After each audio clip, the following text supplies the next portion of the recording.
Hej och välkommen tillbaka till dokumentären Bygg din egen filmstudio.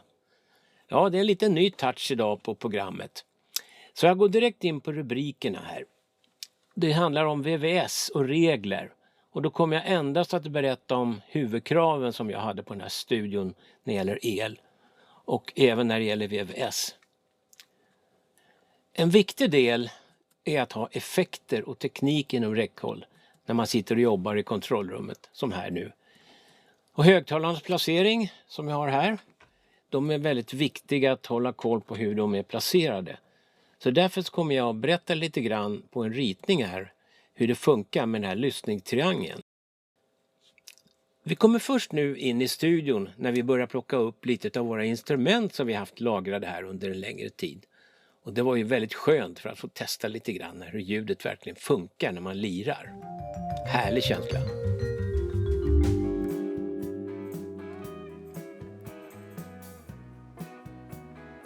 Ja, då var det dags att flytta in lite prylar här och här ser vi Björne nu på plats.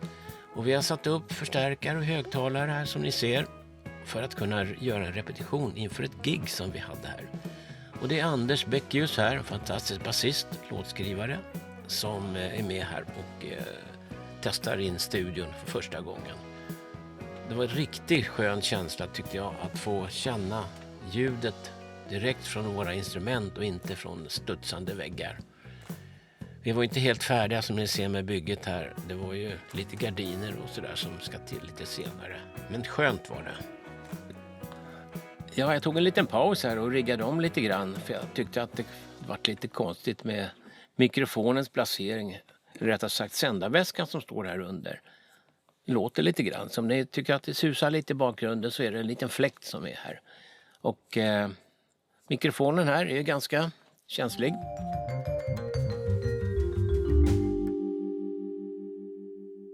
När det gäller el- och VVS-installation så måste det enligt svensk lag utföras av behörig installationsföretag. Vissa enklare arbeten får dock utföras av personer med kunskap och yrkesvana. Till exempel byta lite sladdar och proppar och lampor och sånt. Det man ska tänka på vid projekteringen det är att man ser till att det finns möjlighet att ansluta elen från den här huvudfastigheten som i mitt fall jag har. Och att det finns säkringar och jordfelsbrytare. Jätteviktigt.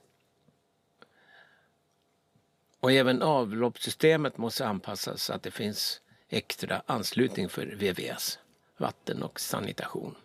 Sen vill jag tillägga att om man gör fel när det gäller el och sådana saker så kan det ställa till med oerhört skada. Så att där vill jag sätta upp ett varningsfinger. Så att se till att anlita professionell elektriker för det här. Och med det sagt vill jag gå in direkt på själva mixerbordet här som har en central plats i studion. Framför mixerbordet så har vi börjat bygga en mur. Och den har vi då tillverkat på plats med reglar. Och den är också isolerad på samma sätt som resten av studion med de här brädorna och mellanrummen. Och i överkant på själva muren så har vi satt upp 3 stycken luckor. Så där vi kan komma åt kablage utifrån utan att behöva krypa under själva mixerbordet. Och det har visat vara en jättebra lösning. Så det vill jag verkligen rekommendera. Att ha någonting framför mixerbordet, se till att komma åt kablaget. Och av någon anledning så kommer man alltid ha anledning till att hålla på och dra lite kablar och komma åt. Så en bra ergonomi och en servicelösning är alltid jättebra. Sen ska vi titta lite närmare på resten utav tekniken och då kommer vi till själva mixerbordet. Mixerbordet är av märket Mackie 32.8. Alltså 32 kanaler in och 8 kanaler ut. Alltså 8 subgrupper. Och de kan man då leda in till någon inspelningsutrustning.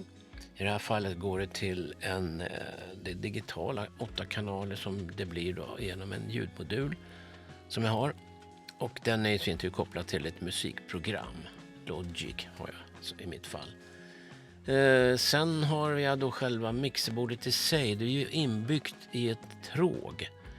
Och det tråget som jag hade, det är den gamla studion med de VU-metrarna som fanns där. De kommer jag återanvända till det här mixerbordet. För Macke 32.8 har alltså digitala ledstaplar och de fick inte jag med när jag köpte det här bordet. Men det gick bra att integrera det här tillsammans i ett speciellt anpassat arbetsbord. Och där sätter jag då sen hörlursförstärkare och ljudmoduler och även plats för högtalare som ni ser och bildskärmar. Så den här blev ju en fantastisk arbetsyta och det här använder jag då än idag. Jag sitter vid de här grejerna just nu. Och som ni ser så har vi också våra studiokatt Mamsen här som har följt med på hela resan.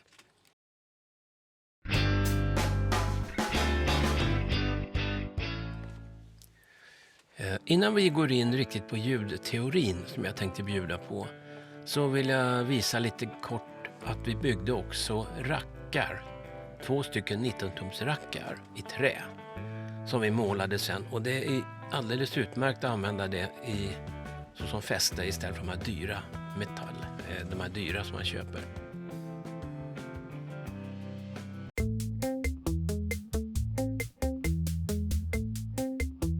Nu när vi pratar om ljudet och när man sätter upp högtalarna i förhållande till mixerbordet så tänkte jag faktiskt visa lite grann här på datorn som jag har ett program.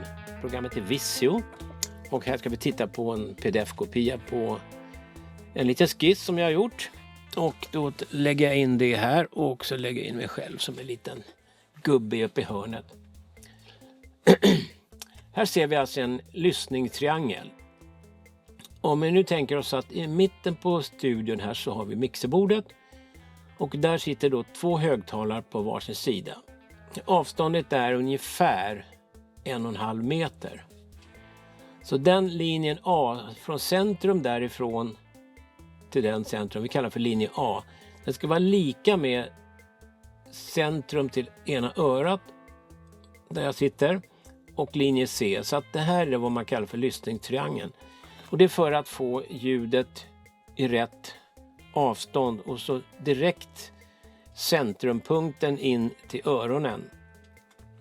När det gäller sen högtalarna, de har ju inte bara en enda laserstrål utan det är ju en bred öppningsvinkel här. Om vi ser på den här röda sidan som är då vänster kanal. Och vi ser att den har spridning därifrån och dit. Säg att den är 120 grader kanske. Och i mitten här så har vi då den här fokuspunkten. Det som händer i studion är att ljudet går också in i väggen bakom där man sitter. Och studsar tillbaka. Om vi tänker att den här sinusvågen som vi ser här är då 100 Hz. Vilket är ungefär där elbasen ligger i tvärsnitt. Om den basljudet går in här och studsar tillbaka. Det är alltså stående våg som man kallar det för. Standing wave ratings. Och som jag sa förut i första programmet så hade vi det faktumet att om 2 likadana signaler krockar så ökar de i amplitud. De blir alltså större. Och det kan man uppfatta om ni som har varit i studien och setat på en soffa bakom tekniken. Där kan man uppleva att elbasen och baskaggen och de här kraftiga ljuden blir starkare. Då går man bara fram en halv meter mot ljudteknikern så kommer man att upptäcka att basen försvinner. Så den här basen, om ljudteknikern upplever att basen är stark, då kommer han att hålla tillbaka mixen när han mixar då så att det blir ett basfattigt ljud i själva produktionen. Så därför så gör man en absorbent här. Man försöker ha en gardin, ungefär som jag har bakom mig här, en gardin och några fåtöljer. Sen är det ju naturligtvis praktiskt, det är en praktisk fråga hur mycket man får plats med här i studion. Så att, men här rör det sig om någon meter eller 2 som jag har bakom mig här. Och det avståndet med en absorbent, i det här fallet de här gardinerna gör att man får en dämpning här. Sen är det också en fråga om att inte ha för högt ljud. För ju starkare ljud man har, desto mer blir den här reflektionen och desto mer störande blir det för tekniken. Vi har ju alltså reflektioner bakåt, men vi har ju reflektioner åt alla håll här. Och även på sidorna här så får du om du har en bas som går här så får den infallande vinkeln samma utgångsvinkel och hamnar till ljudtekniken här. Så att han kan få en väldigt konstig ljudbild. Därför är det bra om man har också ordentligt med space. Ju längre avstånd man har i lyssningsrummet, desto bättre är det. Men det man kan säga, den gyllene regeln, är att man inte har för starkt ljud här. För att minska reflektionerna, för att inte störa ljudbilden här. Och nu jag bara visar den ena kanalen. Du har ju också den andra kanalen, den högra här. Det blir samma sak där. Jag har inte ritat in de här kurvorna. Men som ni kan förstå så är det ett helt spektrum av ljud som kommer in, dansar in och studsar åt alla håll. Så att därför gäller det att hålla ner ljudet så att man har en lagom lyssningsnivå. Det finns en annan faktor också man ska tänka på när man mixar ljud. Det är att man inte har så högt ljud, alltså så starkt ljud. För det som händer med öronen när ljudet blir för starkt, då drar örongångarna ihop sig. Och då minskar ljudinsläppet, och till följden av att man ökar på volymratten ännu mer. Och till slut då minskar hörselgångarna ännu mer. Och då hamnar man i en ond cirkel. Så därför är det bra att man, när man mixar, att man inte har för högt ljud. Och man tar pausar så att örat får vila upp sig lite grann. Sen är det så att hjärnan lär sig de här ljuden. Den här musiken som man jobbar med, den ligger ju kvar i huvudet på något sätt, så att man får en skev bild. Sen en annan sak om man har ett mixerbord här, eller man har ett virtuellt mixerbord på ett ljudprogram. Då ser man de här reglarna. Och då tittar man på dem. Och då tycker man att de ska vara ungefär lika. Men i verkligheten ljudet är så pass dynamiskt så att man kan inte ställa reglarna bredvid varann. Utan de måste stå i väldigt olika nivåer.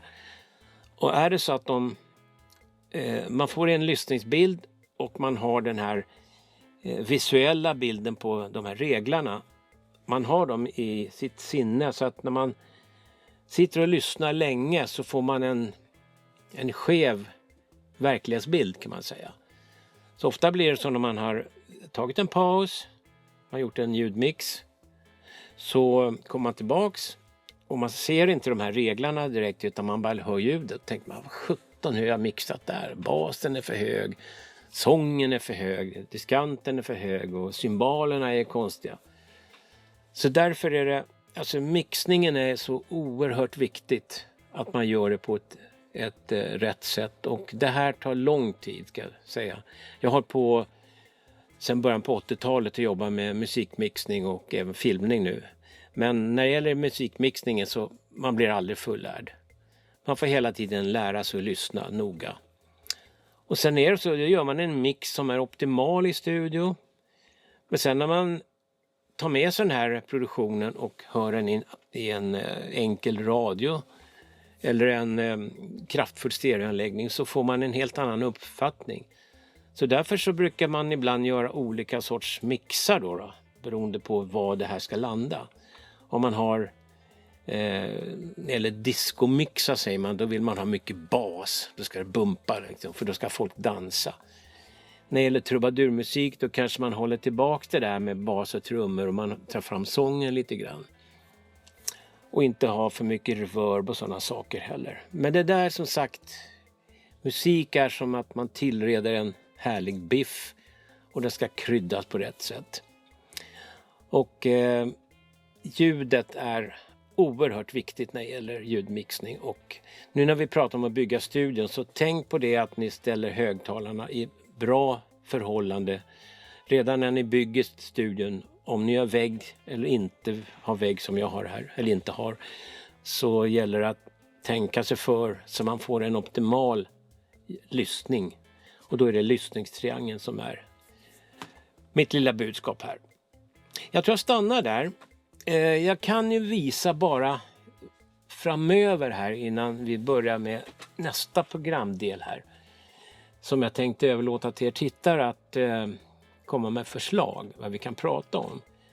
Jag har gjort lite olika skisser. Jag hoppas ni inte blir rädda här nu. Nu ser ni en skiss på mitt mixerbord.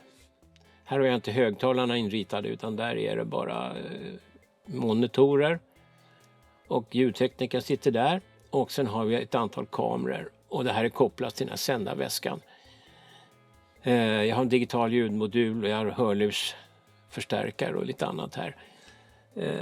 Jag har gjort ett antal sådana här kopplingar då. Och här har vi också en bild på lagringsmedia. Man kan lagra alla datafiler i molnet numera. Det vill säga på iCloud eller på andra ställen. Jag har valt att ha olika diskar här som jag har lagt allting på. Man kan säga att jag har lagt äggen i olika korgar. Sen har jag gjort lite om hur jag sätter upp kamerorna på en rigg här. Ja, vad har vi mer här? Jag har jättemycket här som jag skulle kunna gå tillbaka till. Hur jag sätter upp Talking Head-program som nu. Här är ett annat scenario med massa gäster i studion som vi brukar ha. Vi har i olika, när vi kör ute med flera kameror. Jag tänker inte gå in på det nu alls. Utan jag stannar här nu i den här lyssningstriangeln. Ja, med det här sagt så vill jag faktiskt avsluta den här första delen om den här byggserien. Eftersom verksamheten nu redan är igång. Och jag vill att du som tittar hör av dig nu om fortsättningen. Jag har inte berört ljussättningen än och vilken utrustning som vi använder där.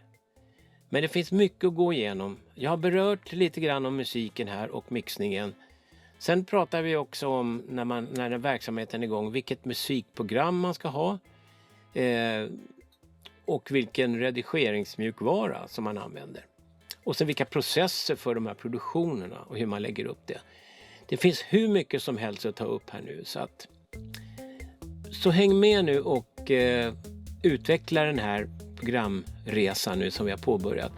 Nu har vi kört första delen hur vi byggde studion. Och jag kommer att visa lite mera om hur det ser ut här idag. Med alla kameror och det. Men bara för att vi tar det en bit i taget så att det blir inte för mycket för er. Så hör av er nu då så får vi se hur fortsättningen är. Och prenumerera. Och jag vill också, om jag inte sa det i början, tacka er som har hakat på. Det finns några nya som har hakat på här. Men jag vill gärna ha fler. Och dela gärna med det här programmen till andra som är intresserade. Så, vi hörs lite senare. Välkommen tillbaka. Nu är det upp till dig och välja hur vi ska gå vidare. Vi hörs. Hej!